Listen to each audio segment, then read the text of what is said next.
You won't believe what this teacher said in front of the entire class, and you definitely won't see the ending coming. It was Monday morning, and the fluorescent lights in room 204 flickered to life as the students shuffled in. Most of them looked half asleep, clutching their phones and dragging their backpacks behind them. But in the third row, near the window, sat a boy named Caleb. Quiet, still, the kind of student who never made a sound unless spoken to. Caleb was in 10th grade, 15 years old, thin-framed, a little awkward, hair that always seemed just a bit too long. He always wore the same faded hoodie and jeans, no brand names, no logos, just plain. The other students didn't really talk to him, and most teachers frankly didn't even notice him, except for Miss Turner. And not in a good way. Miss Turner had been teaching English for over 20 years. She was respected, even feared, by some of the students. Sharp-tongued, always punctual, and never, ever late with a grade. That morning, as she called roll, her eyes landed on Caleb, and something in her tone changed. "Caleb Anderson," she said, drawing out the syllables. He raised his hand silently. Then she paused, holding up a stack of essays. "Before we begin, class, we need to talk about expectations." She started handing out graded papers, slapping them onto desks like judgment from above. Smiles and groans echoed through the room. Then came Caleb's turn. She didn't hand it to him. She held it up dramatically. "This," she said, "is what happens when you don't care. When you're lazy. When you clearly didn't even try." A few heads turned toward Caleb. He stared at his desk, didn't say a word. "I've seen a lot of bad essays in my time," Miss Turner continued, "but this one, it's practically a cry for help." Laughter. She smirked. "This is a 10th grade class, not kindergarten." The class laughed harder. Someone whispered, "Yikes." Caleb's face turned red, but he still didn't look up. No one knew, no one even guessed what Caleb had been dealing with outside that classroom. But they were about to find out. Because that essay Miss Turner mocked, it wasn't just an assignment. It was a letter, a silent scream. And when the truth came out, every single person in that room would remember it for the rest of their lives.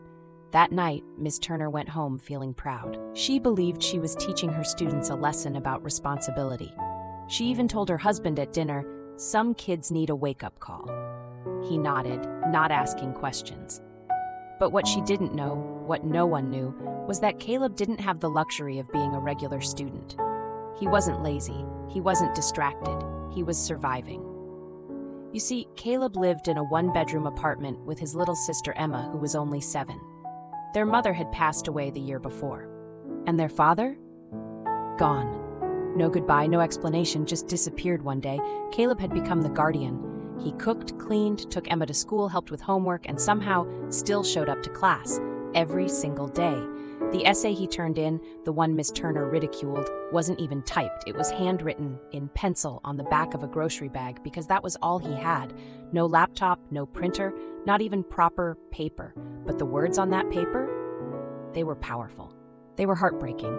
And had anyone actually read them, they would have known. The next day, Miss Turner arrived at school to find a note in her mailbox from the principal. "Please see me before second period. Urgent." She knocked on the office door, confident, clipboard in hand. "Come in." Principal Harris looked serious. He slid a paper across the desk. It was Caleb's essay. But this time it had a yellow sticky note attached to it. Written in red ink. "Did you actually read this?" Miss Turner frowned. "Of course I did. It was unacceptable." Principal Harris didn't say anything. He just nodded toward the chair. "Read it again," he said. So she did. And this time, she actually saw the words.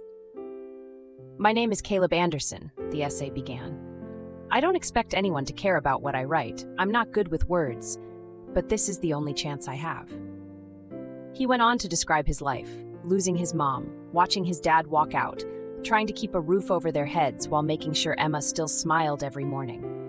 He talked about making dinner from food pantry cans, walking Emma to school in the snow without gloves, staying up late to finish homework by flashlight because the power had been cut again. "I'm not asking for sympathy," the letter read. "I'm just explaining why my essay is late. I wanted to do better. But I had to choose between finishing this paper and making sure my sister ate dinner." Miss Turner sat in silence. Her hands trembled, her face pale. Principal Harris leaned forward. Caleb's not failing your class because he's lazy. He's failing because life hasn't given him a fair shot. And yesterday, you humiliated him.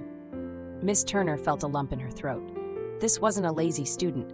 This was a hero, a brother, a survivor. I didn't know, she whispered. Exactly, Harris said. And that's the problem.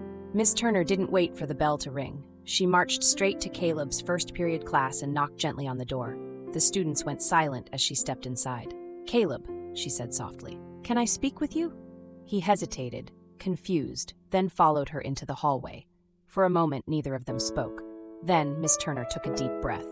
I owe you an apology, she said. I read your essay again, this time with my eyes open, and I realized I failed you.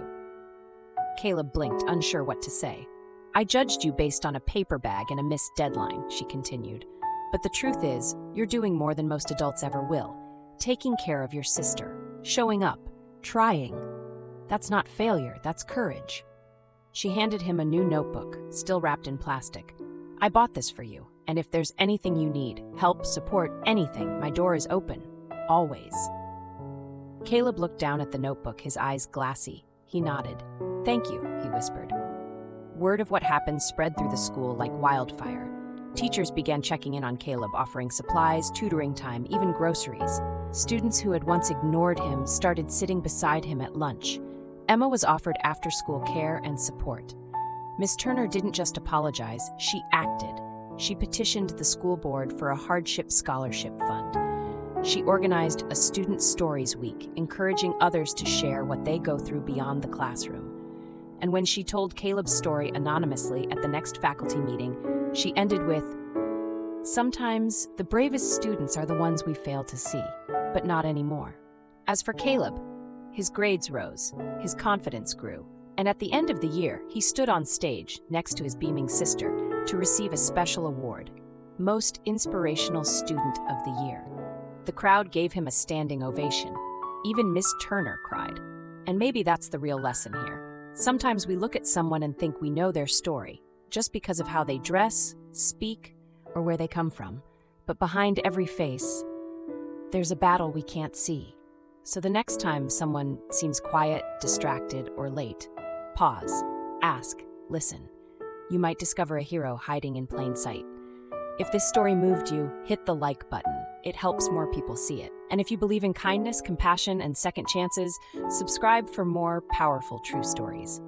Tell us in the comments, have you ever misjudged someone or been misjudged? Let's keep the conversation going. And remember, the smallest act of empathy can change a life. Thanks for watching, and we'll see you in the next one.